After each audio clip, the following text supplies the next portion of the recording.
Through the hourglass. So are the days of our lives.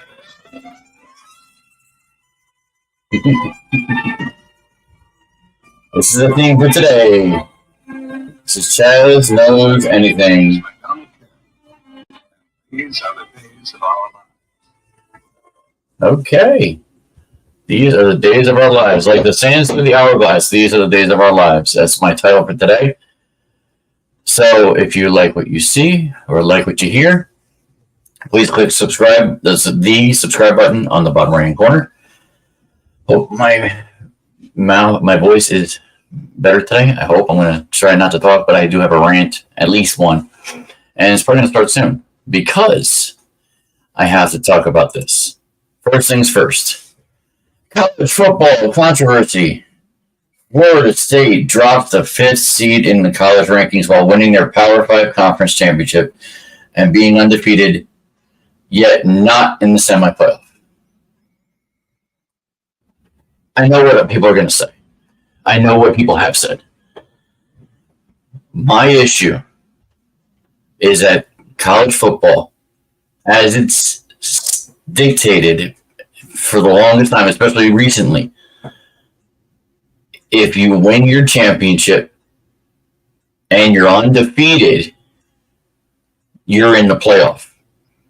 And there's teams that weed themselves out. I don't get the committee. The 13 people that said, "Oh, because strength of schedule and not many sense of words, you lost your starting quarterback. We're going to put you down to 5th." I don't buy it. I don't like it. I hate it. And I just got back into college football. The system is broken. I'm not going to play a video because honestly, I'm not sure it's going to work. Mike Greenberg on Get Up yesterday morning basically said, and I'm paraphrasing, the system is broken and college football has basically now turned into figure skating. Think about that. If you hadn't heard it, look it up. It's going everywhere. It's on YouTube. It's on whatever other viral thing. I think I might have put it on my page on Facebook. On my Chaz Says Anything page. Greeny's right. The college has turned into an absolute... The college football has turned into an absolute... Freak show is not the word. Absolute disappointing entity. And the only thing that will make me feel better is if Alabama gets crushed by Michigan, the team that nobody wants in apparently because their coach cheated. Yet they went 6-0 in the games that they didn't have their coach, and they won their championship in a Power 5 conference. Florida State, I feel bad for you guys. You guys got my heart. And I know, obviously, you're going to win your game. Well, I don't know. You're facing Georgia for your bowl, and I'll get to that. I mean, that's a tall task for Florida State, and a team that just lost the number 1 spot because they lost the game to Alabama, the championship game. I get people saying that it's about money. It's about they don't want to see the 65-7 game national championship game that they saw last year, which it just happened to be that Georgia was that much stronger than I forget who they played. Oh, it was TCU. It shouldn't all be about money. It should be about the players who are playing the game. You've now taken away a big playoff for a Florida State team that hasn't been there and gotten that long, but they earned it, and you took it away. 13 college football, I'll say it, college football bastards, because that's what you are. You did something you shouldn't have done. And Greeny also said, should we do this for pro football? they play all their games, and they play 18 games or 17 games, and then after that we rank them. Like I do rank them, and that's how you pick your top 4.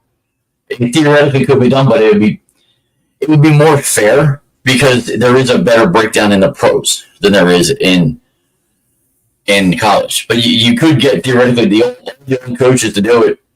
Bill Parcells, Mark Levy, whoever else is there. Hell, Bill Belichick will be there next year.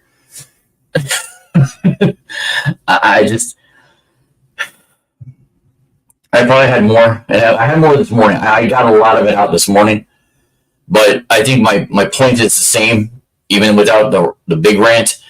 Florida State got screwed, and I hope that they figure it out for next year.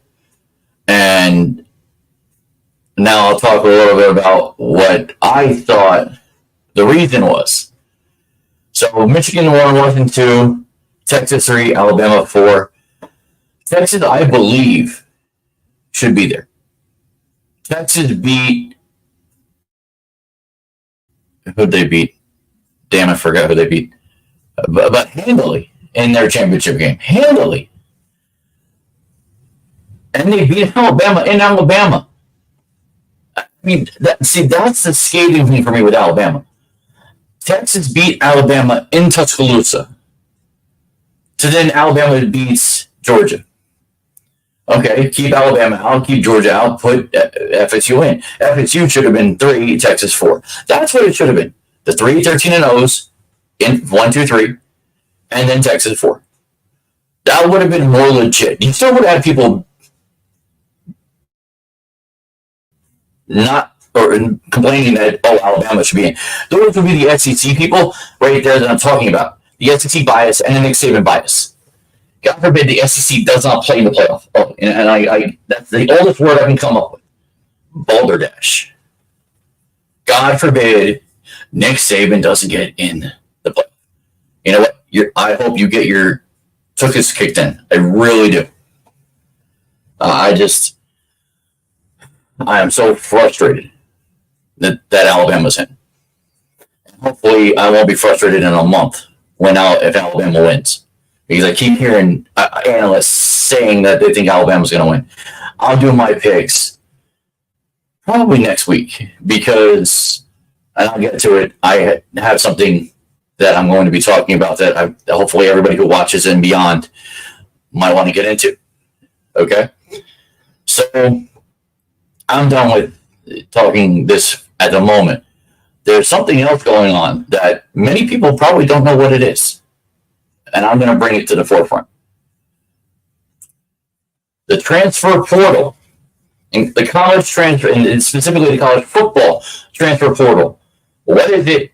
And interestingly, can Rutgers land a legacy quarterback in it this year? I read this. Very interesting stuff. So, I'll try to give a little definition of what the NCAA transfer portal is. Okay? So, on this story by Dean Straka, Will Backus, and Cameron Salerno on CBS Sports, the NCAA transfer portal cycle for the 2024 college football season has officially opened. That was yesterday. The portal has fully cranked into gear with the FBS transfer window beginning December 4th and ending on January 2nd, the day after the main bowl games are done. Though some players announced their intentions to transfer prior to Monday, they could not officially enter the portal until it opened. Given that thousands of FBS players enter the portal each cycle, and NIL, don't ask me what that means. I'm sure it means something national, something, has become a differentiating factor in player acquisition.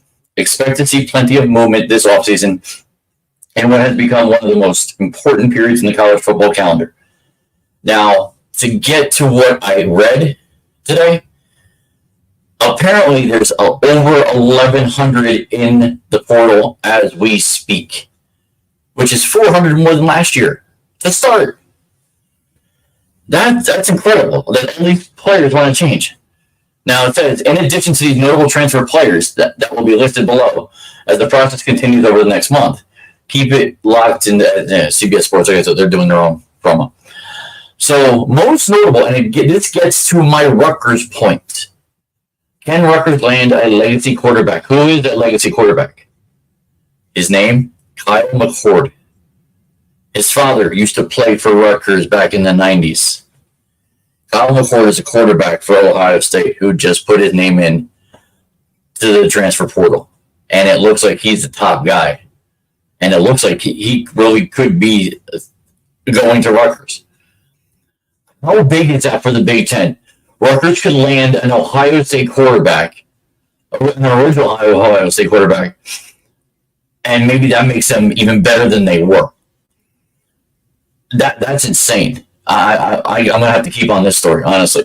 Others that announced, but haven't done it yet, or have done it. I'll give some names out if you know it. There's a lot of big quarterbacks. Dylan Gabriel from Oklahoma, Dante Moore from UCLA, Cameron Ward from Washington State. I said Washington. It's Washington State. Tobias Merriweather, a wide receiver from Notre Dame. Curious. Riley Leonard, a quarterback from Duke. Doesn't he realize that you play for Duke as a quarterback, you become a giant? Anyway. DJ, see, I've heard this name, and I've seen it.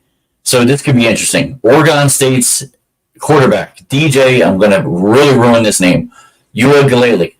I think that's how you pronounce it, Uiagalelei. That's just a few. So they're updating it on Twitter as we speak. So 4 hours ago. Linebacker from Duke, Dorian Masai, another one entered.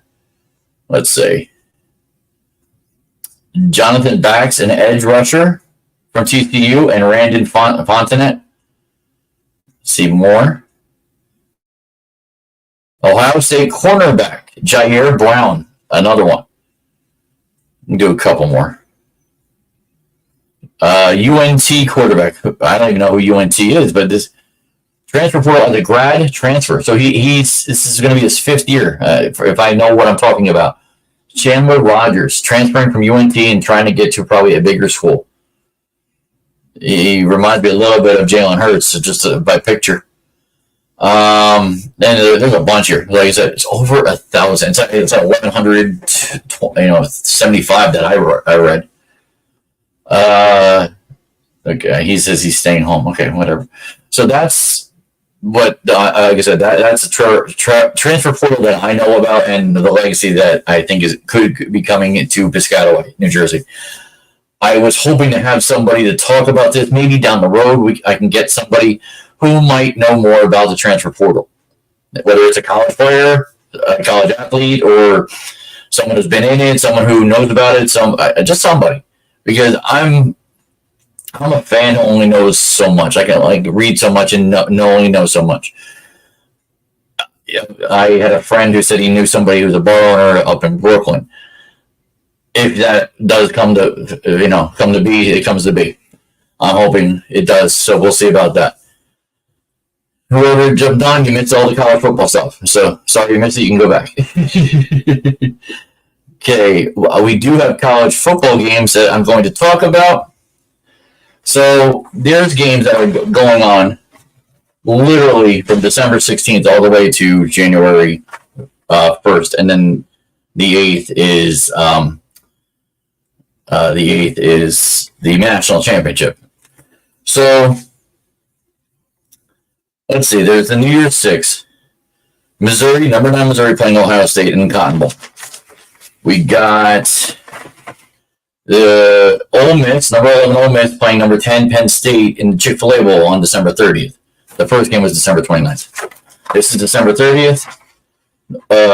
Number 11, like I said, Ole Miss versus Penn State in Atlanta at the Peach Bowl. Capital One Orange Bowl on the 30th. Number 6 Georgia at number 5 Florida against number 5 Florida State.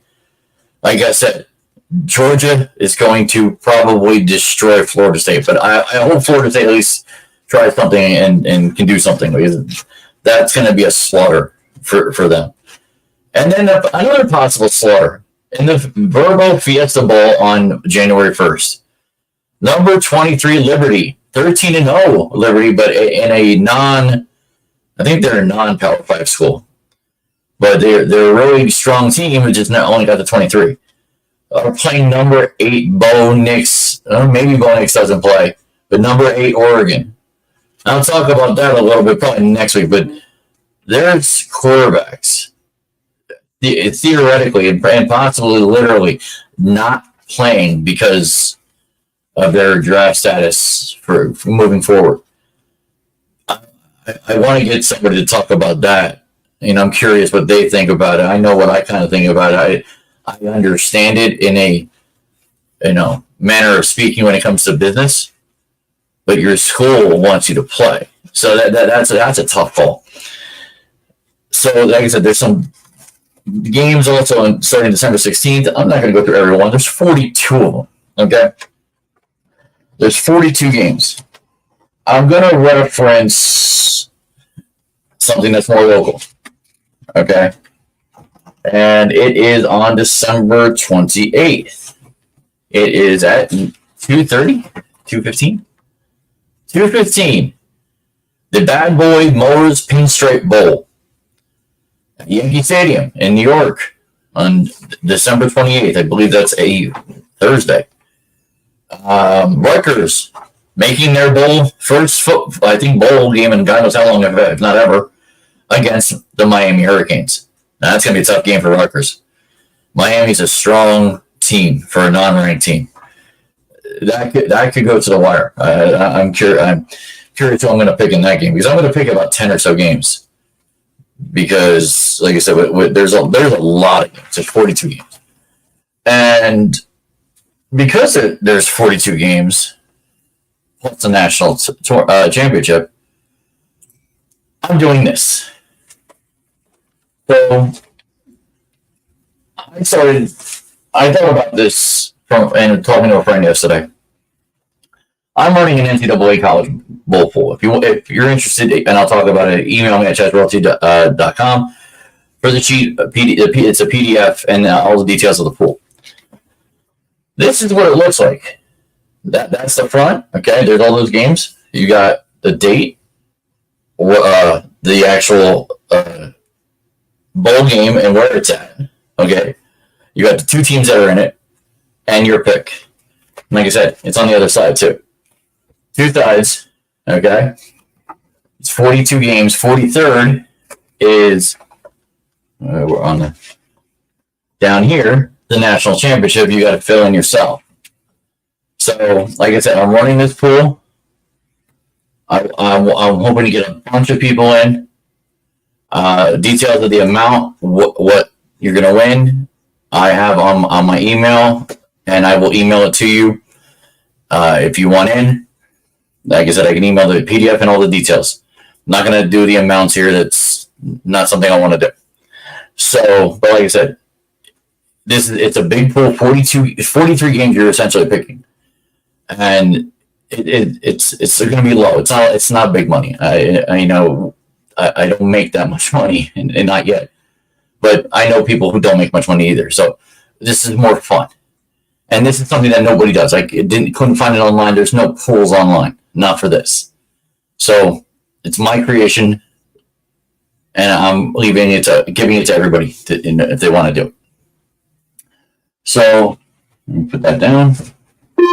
Oh, I'm touching Alexa. Where did it go? No, that's not it. Okay, it might have ran away. So let's go to this. My picks for the week for 13. I had a good week, especially near the end. The end was bad. I mean, the first 3 games weren't so bad. The last 3 games, other than the Philly one, which I got right. Oh, here it is. Got Detroit right. They won 33-28. I got the Jets wrong because I thought the Jets actually could do something. Atlanta won 13-8. Whatever. We'll get to that. Miami, I got. That was an easy win over Washington. San Francisco, I got because I picked against the Eagles, which everybody knows. That was not favorable in my house, and we'll talk about that. The last 2 were bad. How the Packers beat the Chiefs and how the Jacksonville Jaguars lost to the Bengals, we'll talk about that. So I went 3-3 this week. I don't know what my regular season is. I kind of got into this college football bowl pool, so that went out the window for now. So let's go to the game of the week. San Francisco at Philly. Philly got lost in transition. 49ers blow out Philadelphia 42-19. Purdy threw for 314 yards and 4 touchdowns. Philly, what are you doing? But I will say this, Philly, I think this was the loss you needed.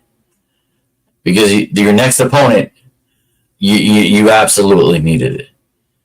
And I'll get to that near the end. But yeah, Philly just didn't look good at all, and I think they know it. San Francisco, great win coming in. They scored way more than I expected. And that's that. And then, so that was the game of the week. That was pretty good, I gotta say. So Thursday game, Dallas escapes 41-35 in their own home against a resurging Seattle offense. Where's that Dallas defense? I need Colin to answer me on that. Anybody who remembers from my earlier days when Colin would be watching, Colin, big Dallas fan, and I haven't seen him in a while, maybe he forgot. That's fine. But I need him to answer that question. Where was Dallas's defense? That was bad. I'm telling you, just absolutely bad. But they escaped. And they have a bigger game, bigger test this week. So, go to the 1 o'clock, okay? 1 o'clock games. Like I said, Atlanta beat the Jets in a pitiful game. Like the Jets just didn't go anywhere. Found out today, Tim Boyle got released. And is it possible Zach Wilson's going to start? Oh, mind blown. If Zach Wilson starts, I don't think the Jet fans are picking the Jets to win next week. If Zach Wilson starts, he hasn't shown it. Whether he wants to, whether he, can do it, he hasn't shown it yet. So Jets, whoever they're playing, we'll get to that. They just look bad in Atlanta. 13 points. That's not good. The Falcons got to figure this out. I know the Jets were bad, but you should have scored a little bit more. Tennessee lost to Indy in overtime. These overtime games are getting to me. They really are. Too many. And the later, if they're late night, it's even worse. But yeah, so Tennessee and Indy wins in overtime, but do it with a field goal. At the end of the game, it just absolutely shocking. I think he might have actually had Indy too. It was a back and forth. Indy and Tennessee are tough to pick, every once in a while. This next game, talk about the snoozer of the year. Chargers go into New England, score 6, and win. And I think it was 2 field goals. I don't think it was a touchdown and a missed extra point. New England is bad. I think they're trying. I don't know if they're trying to lose. I can't see a Bill Belichick team trying to lose, but that's bad. All right, Detroit's on their winning ways again, beating another edger, beating out the New Orleans, who I don't know who's their quarterback. I think it's who's the quarterback for New Orleans now? James. It'll come back to me. It's not Derek Carr anymore. I know that because I have him on my fantasy league, and he ain't doing anything. Arizona beat Pittsburgh. And I know Pittsburgh fans.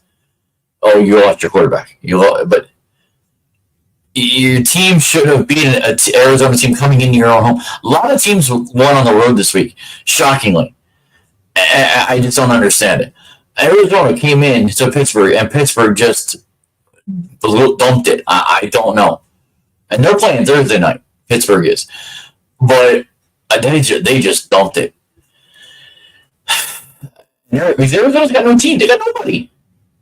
I mean, they're the only help right now for the Giants possibly getting a better pick. But because although the Giants, like I said, they can win two of the next 5.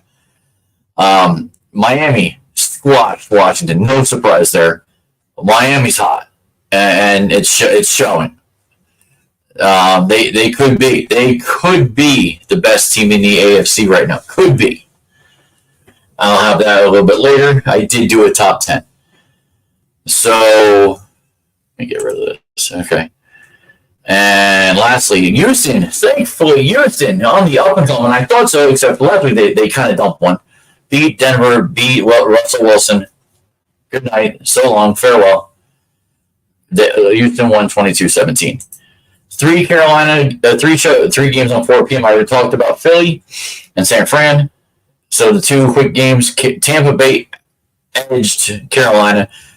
Bad teams, although Tampa Bay is not as bad. Carolina is very bad. Tampa Bay edged it.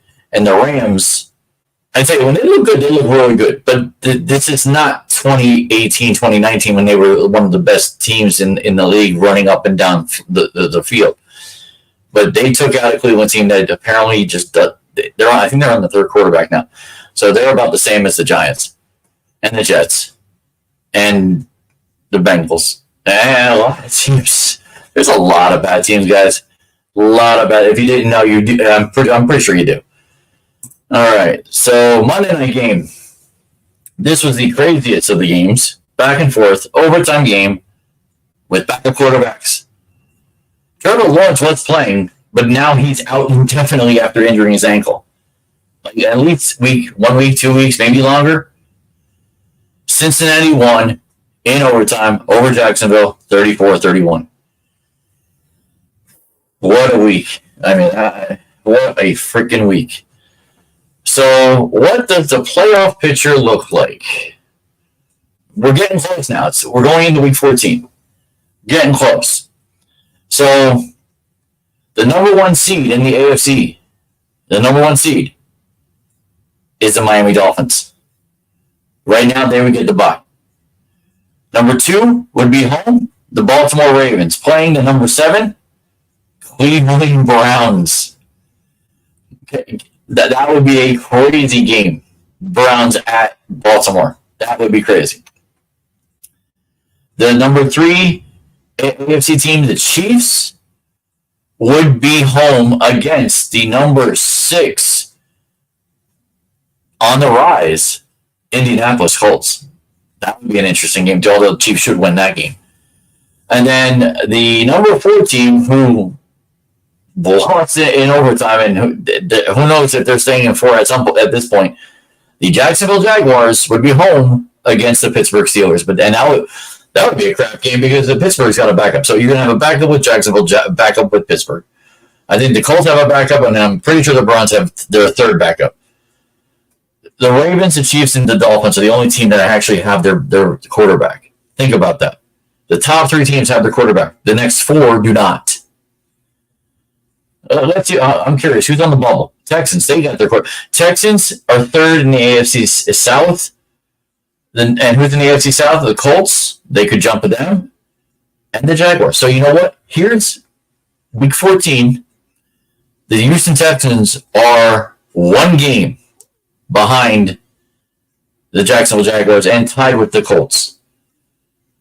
I'm going to say it now. And I don't know who Houston's playing the rest of the year. Houston will win the AFC South. Put it in the books. I'm saying it now. Houston wins it. And Denver's 9-6-6. If they get on a run, but they're in the AFC West. They're still 2 games behind Kansas City. The Bills are 3 games behind the Dolphins. I don't see that happening. Bengals, Chargers, everybody else is on. I think that it's 9 and up. That's it. Broncos and Texans are the only 2, in my opinion, that have a shot. Now let's go to the NFC. Eagles at the moment are the number 1 seed team. They get the bye. Number 2, San Francisco would be home against the Green Bay Packers. The resurgent Green Bay Packers, who could move up on that list.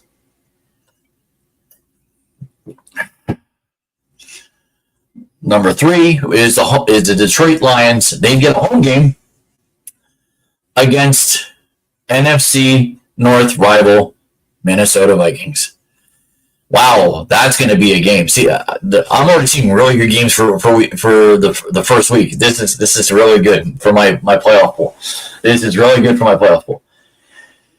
And then the joke game to an extent, because the NFC South leader, Atlanta Falcons, okay, would have to face the number 5, who is the second in the NFC East, and could be first. So that could flip-flop if they beat the Eagles, the Dallas Cowboys. Cowboys at Falcons. If that's not a slaughter, again, Jerry Jones needs to leave. Or McCarthy. Somebody. You got to go to Atlanta and beat them. Plain and simple. Every Cowboy fan would agree with me on that. Every Cowboy fan would agree with me. All right. And on the bubble, it's probably, I'm not sure. Well, these teams have a shot because they're tied with the Packers. The Rams are 6-6. The Seahawks are 6-6. So I'll say it again. With 9, the 9th team have shots. Now, who is the NFC South? Okay, Atlanta's 6-6. Or maybe it's 10, because if Tampa Bay goes on a run, they could jump up. Same with the Saints. So it might be 11. So I don't know how the Giants are here, but they're in 12th. So you're 4-8 and still technically in the hunt. Go figure. The Saints could be in it because they're only one game behind their leader. So the Saints Bucks actually could be in it. But I'll get back to me week 17. So that's interesting so far. Now let's go to my top 10. So number 10, out of all the teams I said, number 10, I feel, and start off, if you're out there going to watch this, you're going to be happy with this. My number 10 is Atlanta Falcons. Number 9, who I know is on the come, is the only 7-5 team on this list. So Atlanta 6-6, Houston Texans 7-5. They could be up there. They're coming. Number 8, the lowest of the 8 and 4s. There's only 2 8 and 4s. Kansas City Chiefs 8th on my top 10. They haven't looked good. They've got 4 losses. They need to recoup. They need to retool. They're going to get 10 wins probably in the next 2 weeks, but they need to figure it out sooner than later. And I hope every coach between Reed and their defensive coach, which his name has slipped my mind, get under the fires under their asses. It's got to happen. Jacksonville's number 7 for now because they were up higher. They were doing well. Losing Trevor Lawrence for any significant time they're going to drop. As their backup isn't Trevor Lawrence. Zay Jones isn't Zay Jones without Trevor Lawrence. So hopefully it's only for a week. Let's hope so. I mean, they're going to push to get him back because they need to do better to try to get into this playoffs for a long run. Number 6, and the only reason you're number 6 now is because you need to win next week to move up. Dallas, you're number 6 on my list. And it's not a personal thing. I just think you're the lowest of the 9s and 3s. So don't be fretting. You remember you're 5th on the list for seeding. So Baltimore is number 5 on my list. So if Baltimore is number 5, that means someone else is a higher AFC team. And they'll be happy if any of those fans are watching. Number 4, Detroit. Detroit is absolutely the 3rd best team in the NFC. Absolutely. Could be the 2nd at some point. Right now, Detroit, and they were 2nd at one point. That 3rd loss didn't help them. Number 3 is the Miami Dolphins. They high-flying, Tua not being hurt. It's amazing. They look amazing. number 2. And it's because they lost and how they lost. The Philadelphia Eagles are number 2. You can't lose like that in your house. They know this. Because number 1 is the team that did it. San Francisco 49ers are, in my opinion, the number 1 team after week 13. San Francisco. They're 9-3. Their losses weren't great. But you beat the number 1 team in the league. They're in my top 10 right now. Okay. So, now we go to this. No. Yes, I have one life to live. Okay. So, my confidence pool on pools.com. It didn't load, or it went away. Okay. So, my confidence pool, week 13 results, 38 players in, as usual. First place winner after Jacksonville losing. Okay, Jacksonville losing. Now, this is... Okay, that's... Jacksonville losing. Everybody and their mother had Jacksonville winning this game. And to his... let's see. Steve's liking, because he won the one and Jacksonville won. Steve won his second win under a different name. He's got 2 names on this. He's putting for 2 different picks for his weeks. So Steve got his second win for the year, getting 146 points. Quidada Ferns. This might be her second win in second place this year. She edged out Andrew Fuentes with 134 points. He had 132 points. You had Taylor Roberts with 130, and it goes down John Flipchuck, Peter Martino, Taitza, Carlos, Paul, and Mr. Terrorist himself, Jeff Zawitsky. So that was the top 10 for the week. Let's see who's in the season standings. I saw it before. Let's call these guys out. So first place is Larry Blumenthal, 2,158 points. Second place, Josie Wales, one of my Illinois contingent people, 2,138, 20 points back of Larry. Third place, Carlos Colon, 2,106. So he's a good chunk back of first place. 52 points back. That's a lot. And then another 62 points is number 4. I hate the Cubs. That's Robert Rutherford. He is fourth place at the moment. But there's a couple people behind. He's tied. I think he's tied for fourth with Larry's brother, Jeff Blumenthal, tied for fourth place, 2096. And it's pretty tight. After fourth, you got Paul Garner, 2086. That's 10 back. You got Johnny Ringo, another 8 back at 2078. 20 back is Quidada Hearns. Last year, Quidada wasn't doing good. This year, she's been on a roll. The last 3 weeks, I think she's been, the last 3 weeks, she was second place this week, and the last 2 weeks, 190 points and 224 points. Quidada's been on a roll this year. She's close, and I know her husband's not too happy about that. But Mike, who was near the top, actually first place most of last year, and I think he ended up being 5th or 6th for the year. But yeah, Quidada's coming up. She's she's looking good. Number 9 is Terrorist, and I got Jeff Zawitsky at number 10. And Zawitsky, what's he got? He's got 2054, and 2 people tied at 10th place. Khadija Mahid, Khadija Wakefield, Khadija, and Mike Tice, both in the top 10 for the season. So everybody else, it's a little bit farther away, for season, but try to win the next 4 weeks. That's where you're going to get at least some of your money. Trust me, I've been trying for years. I've yet to win my pool ever. I can't do it.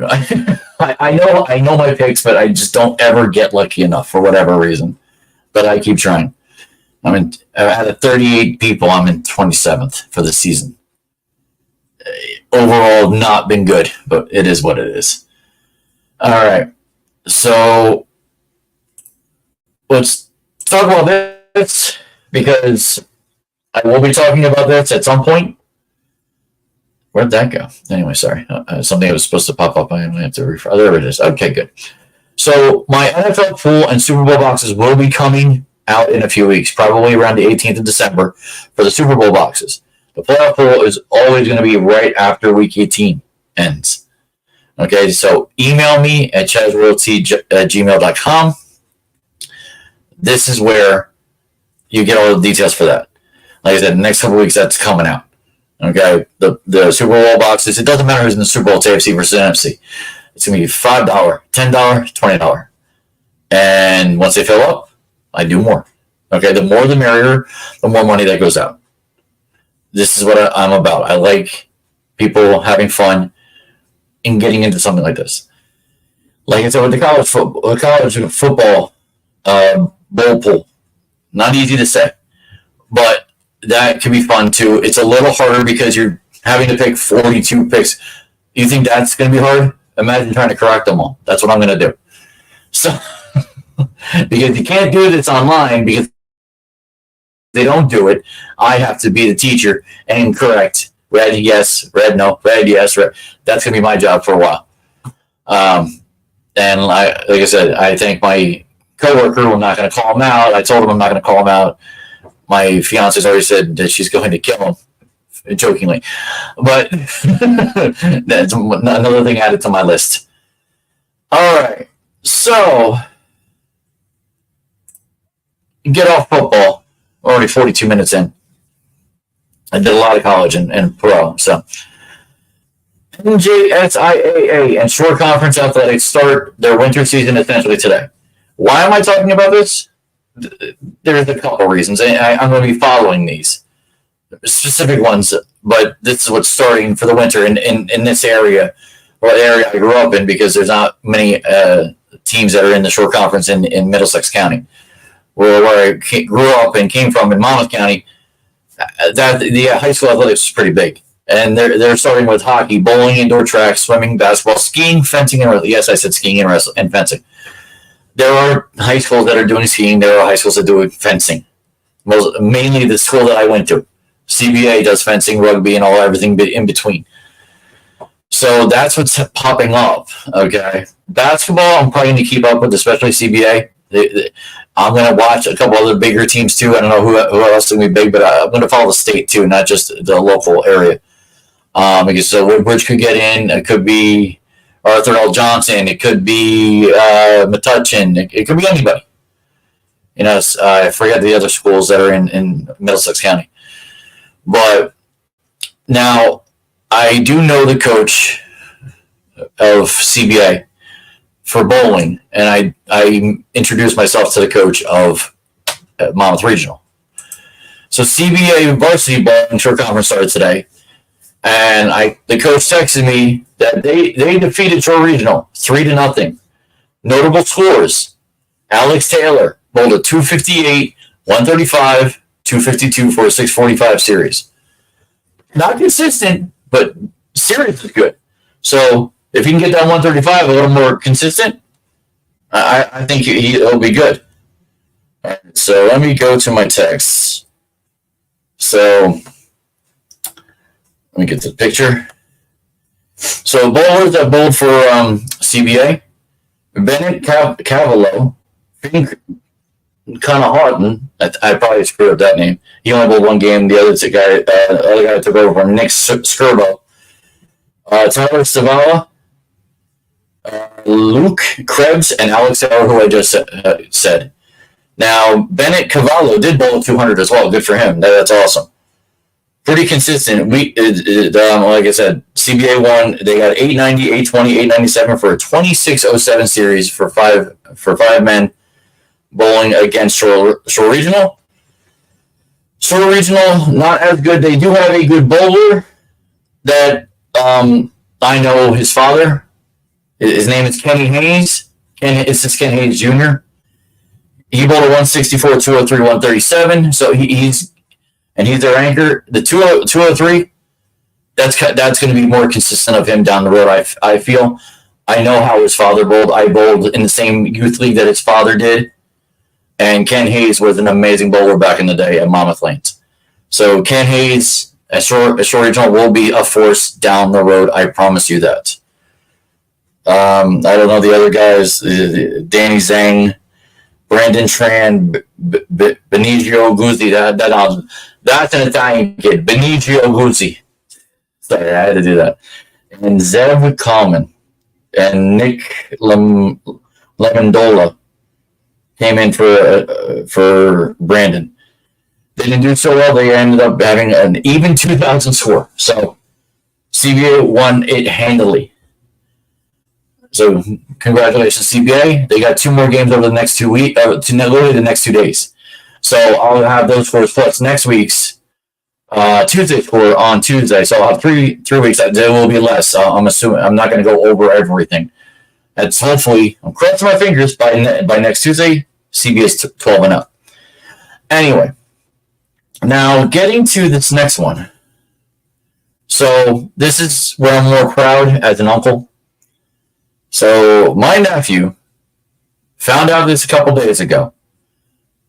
Got his first start today, and bowled for Monmouth Regional as a freshman.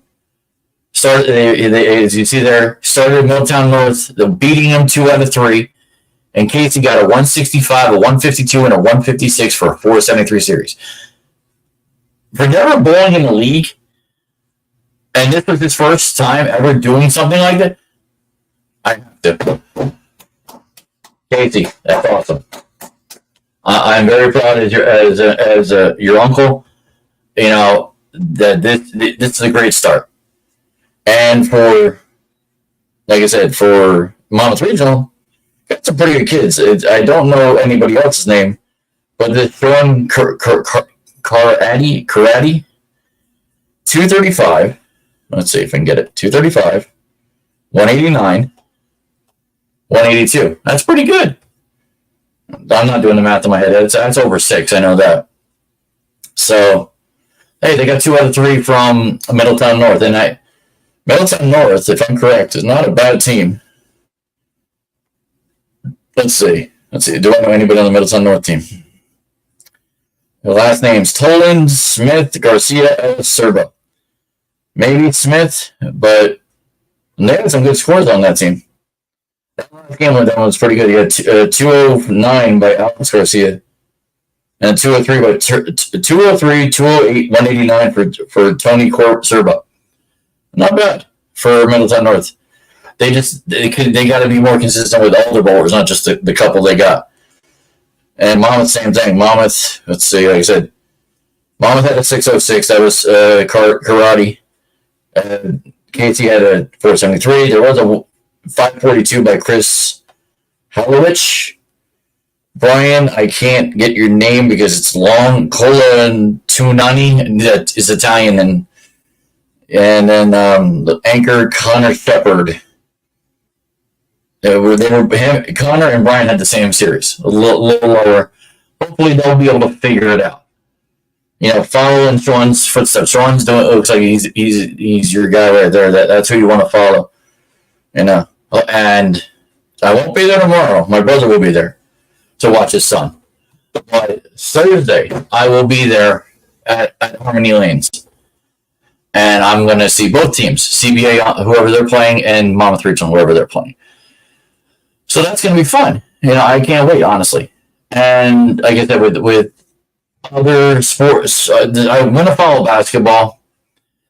I might follow wrestling and hockey because CBA tends to be the more dominant team. And there's rankings for the hockey, preseason all-shore hockey. And CBA is not in it because they're in a different group. CBA is in the Gordon Conference, is what I'm reading here.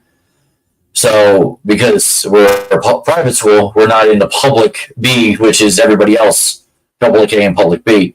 So, Middletown North is our biggest competitor in hockey.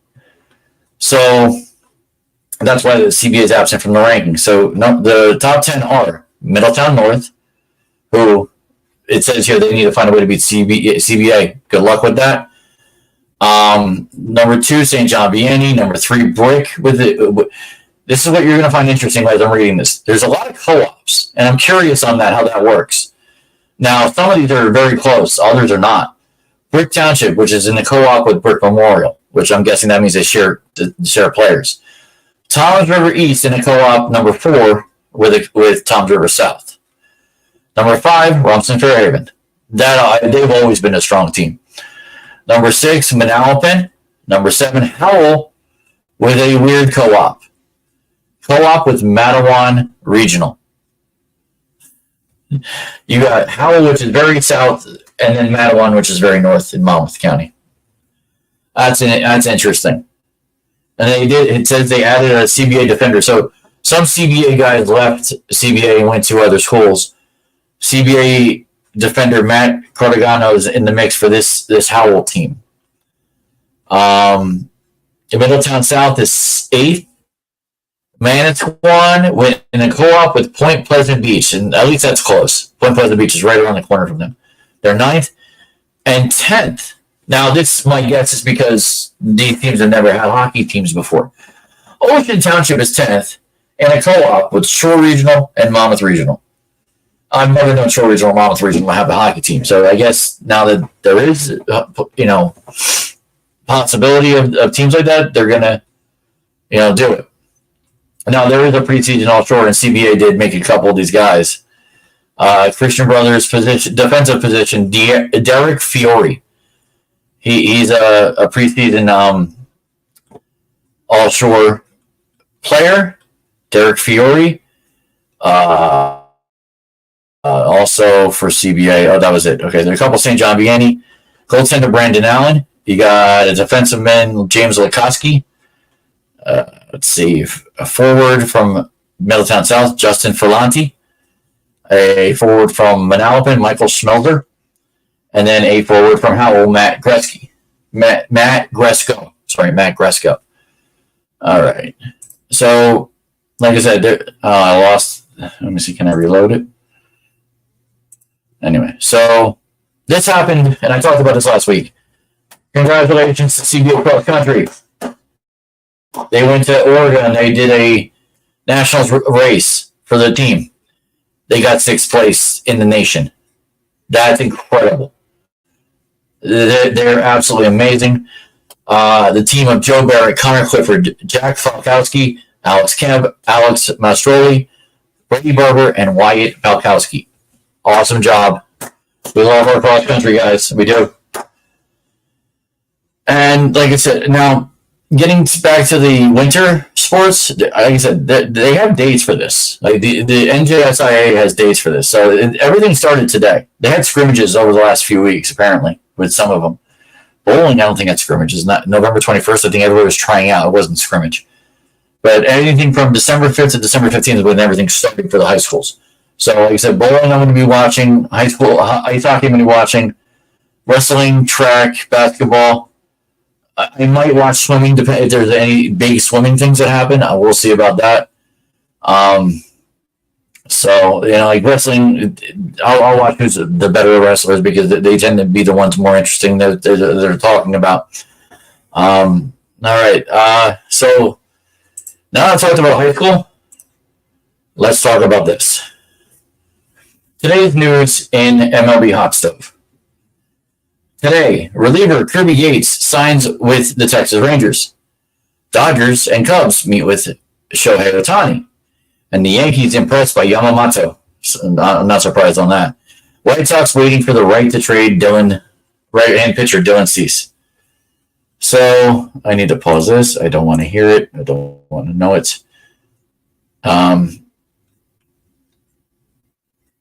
I don't need to see anything about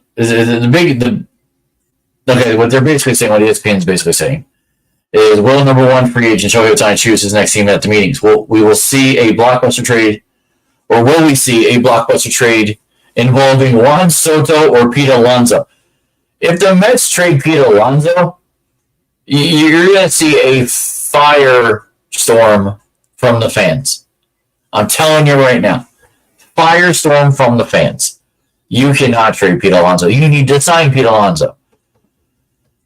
And then figure out how he doesn't strike out as much and maybe get a couple doubles instead of strikeouts.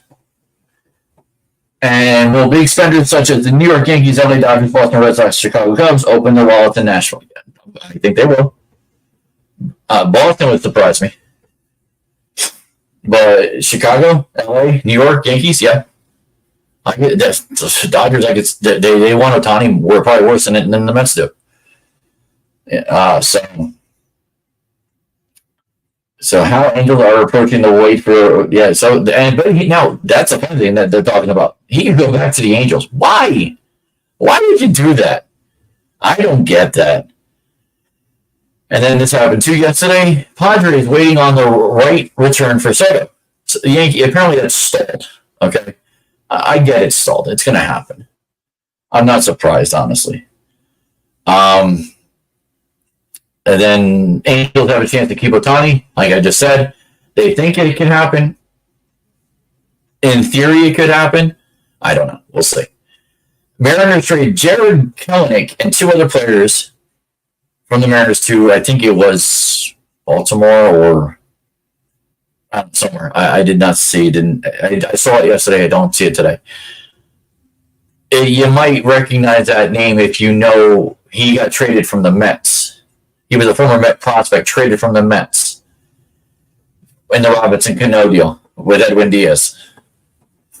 I remember that because I was like, why are you trading your best player for Robinson Cano? Your best prospect for Robinson Cano.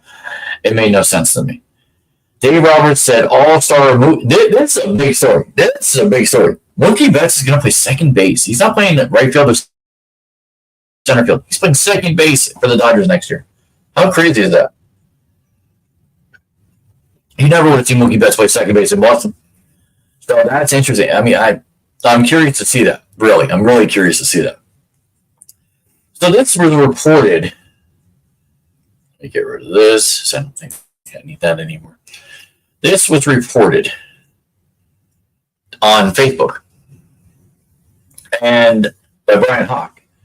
Reported that Aaron Boone was asked about entering his final year of his contract. Boone said, quote, I'm consumed with us getting back to the playoffs and winning it all, unquote.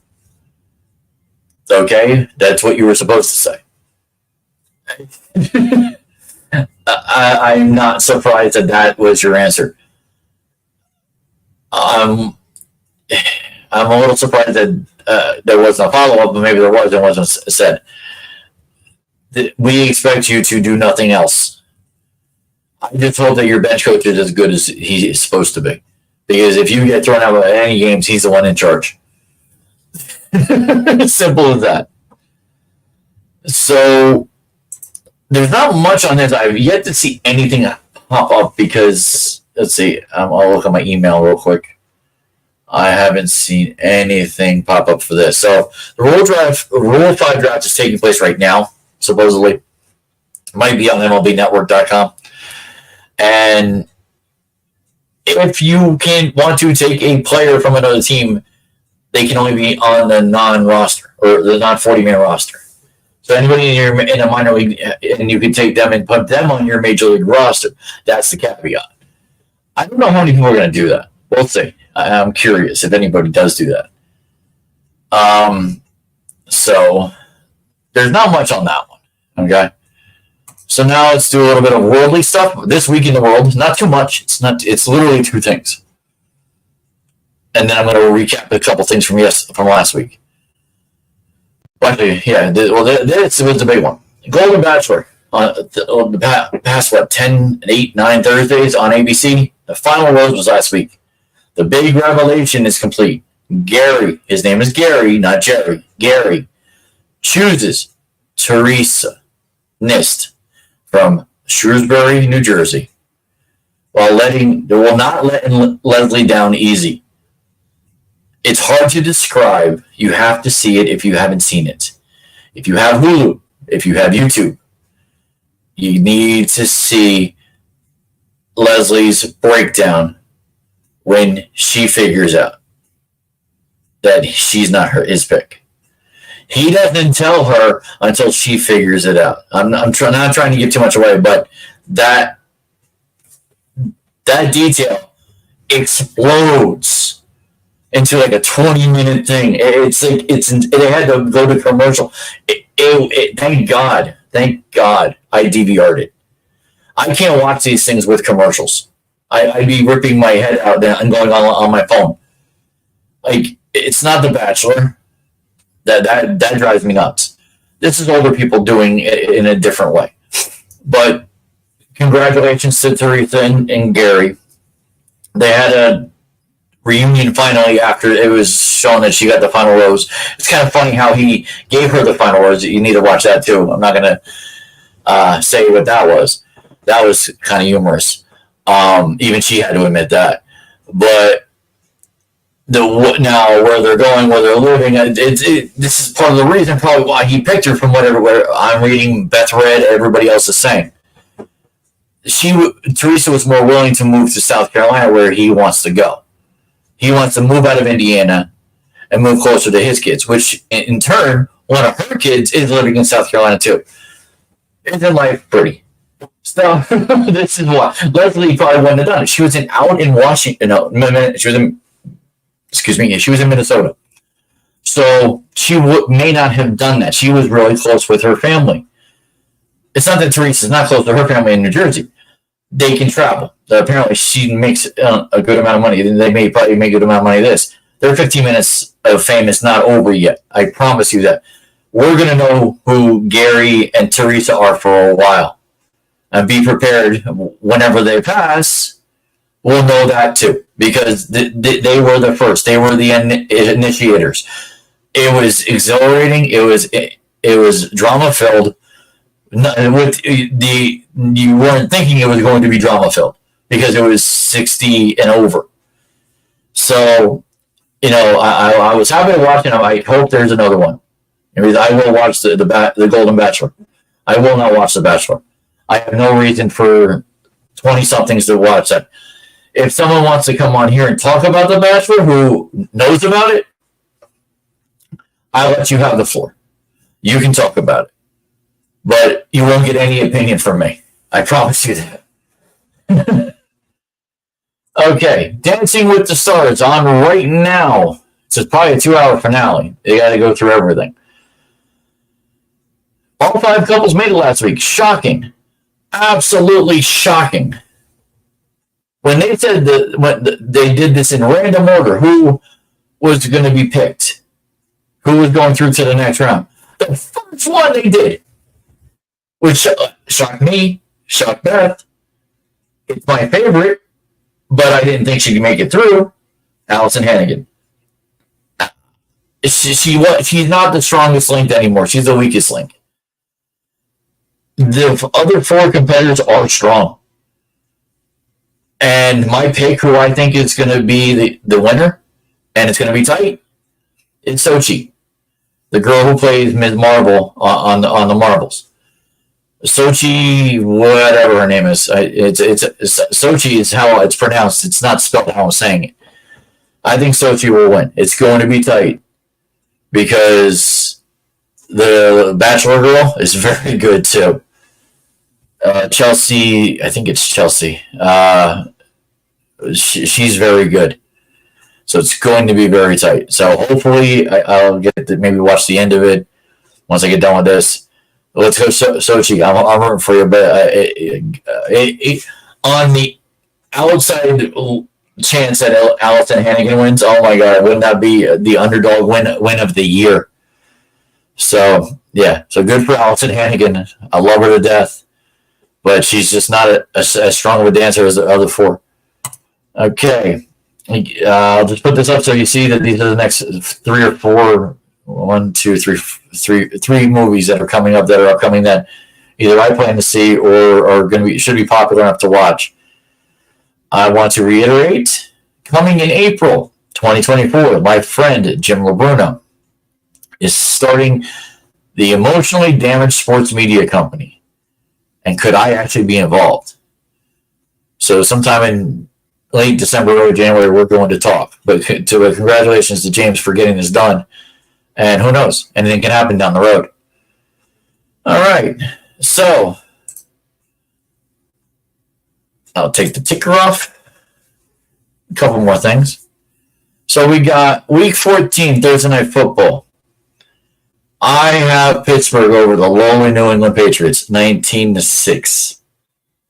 19-6.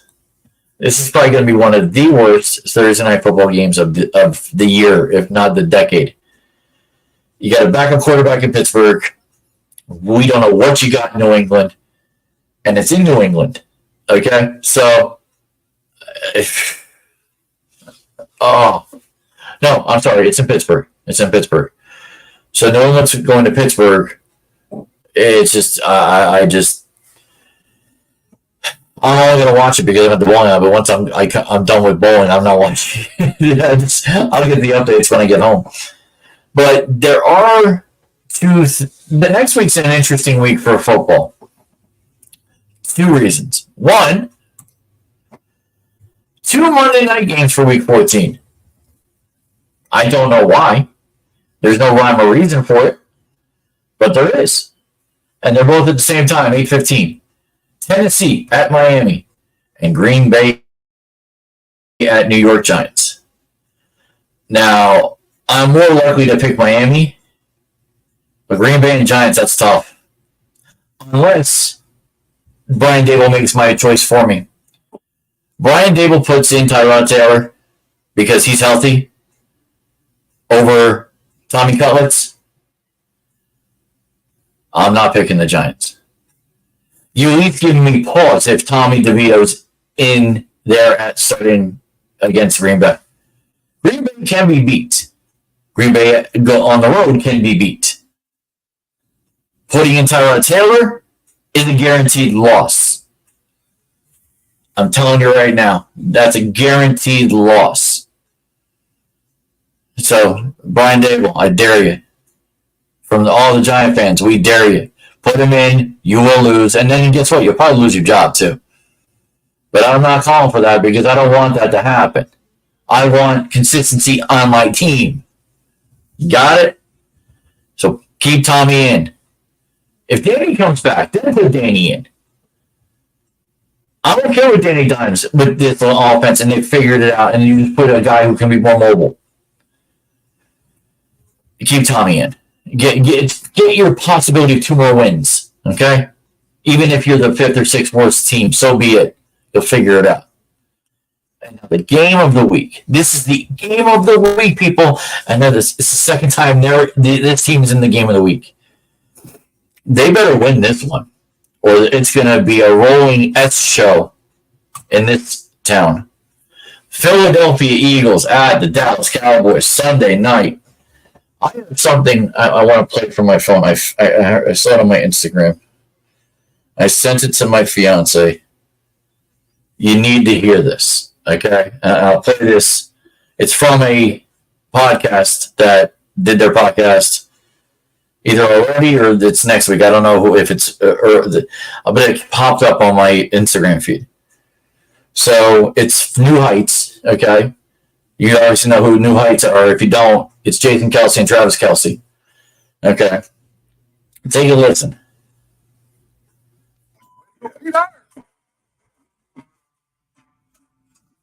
Obviously, the Eagles-Cowboys rivalry is highly anticipated in the Philadelphia area. One of the fans left a clip on sports radio WIP that was so epic that we had to share it in a team meeting. Sure, you already made this bulletin board material. He put this out there to let guys know how important this game is to Philadelphia, and it did not disappoint. I hate the Cowboys. Everyone who loves the Eagles should hate the Cowboys. Hate them, despise them, including the players. Sirianni's a motivator. He's all about culture. He needs to bring that back. He's got to get the team up, the players up, to hate the Cowboys. Hit them in the face. Leave them in the glory holes, as Jerry would say. You've got to bring that culture back. You've got to get them. Uh-oh. What happened? Someone, the guy talking was pulling somebody over. This guy was in the middle of the speech, was kneeing somebody in the glory hole, man. Talk about multitasking. Oh, damn it. What a traffic light. There had to be something like that. He probably just had a Cowboys bumper sticker. He might have. It's possible. No. It's possible. Shout out to Peter for multitasking on the job, getting it done with a WIP Rant. Okay, so that came from WIP in Philadelphia. And Sirianni used that in the room today or the day before. They need to beat Dallas. They're one game over them. You lose to them, you lose your number one. You lose your bye. I'm telling you right now, I'm this close to making my pick. And it's only because of that. You know what? I'll do it.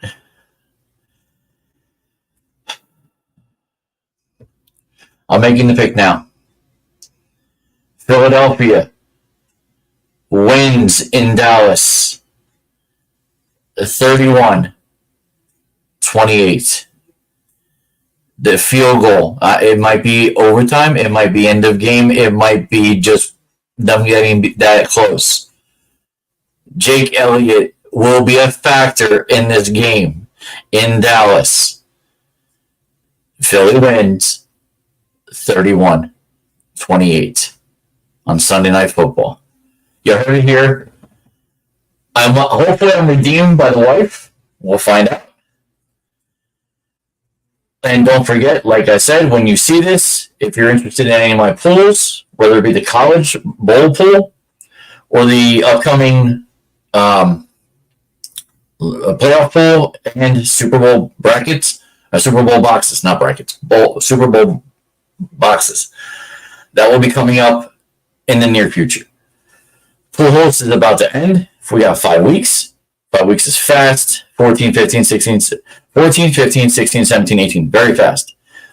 Pool host will be done quicker than I can spell supercalifragilisticexpialidocious. Okay, it's going to be that fast. So this is why I'm getting it out now. Like I said, be watching more high school. If there's other high schools that everybody wants me to look into and refer to and call out, I can do that. You know, I'm here to boost those players up if they want to, you know, try to make a name for themselves. Okay, I'm trying to make a name for myself. And on that, like I said, if you like what I said, anything I said today, anything you heard, click the subscribe button on the bottom right hand corner. I will do another pick six and put it on Facebook. More than likely, I'm not doing it on the computer. It's very, very tough to get it back on the computer on the weekend. So I will have my picks on my page. I'll probably even put it on the Facebook page for Chaz Says Anything. All right, so I'll be back for episode 28. It's probably next Tuesday. Like I said, this is Chaz. I have one life to live. And this was like the sands up through the hourglass. These are the days of our lives. Yes, they are soap opera references. Guess what? I love soap operas, and that I am not going to deny that. All right, guys. Hope everybody has a good week. Go Giants, as I'm picking you, as long as Dable doesn't put in Tyrod. And on that, good night.